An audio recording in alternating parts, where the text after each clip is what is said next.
Sarap. Uy, nag-iinom na naman si tatay. Susumbong kita kay nanay.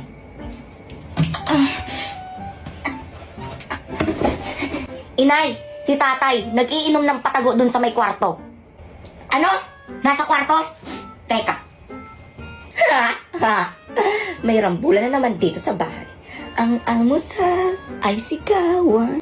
Emmanuel II, sino nagsabi sa'yong uminom ka? Mahang, unti lang naman. Patanggal lang ng stress. Gawa lang sa trabaho. Unti. Hintayin mo ako. Buti nga, beer pa more. Ano ba binili mong alak? Beer ba yan? Oo, beer. Pengi, sa susunod, mag-aaya ka para masamahan kita.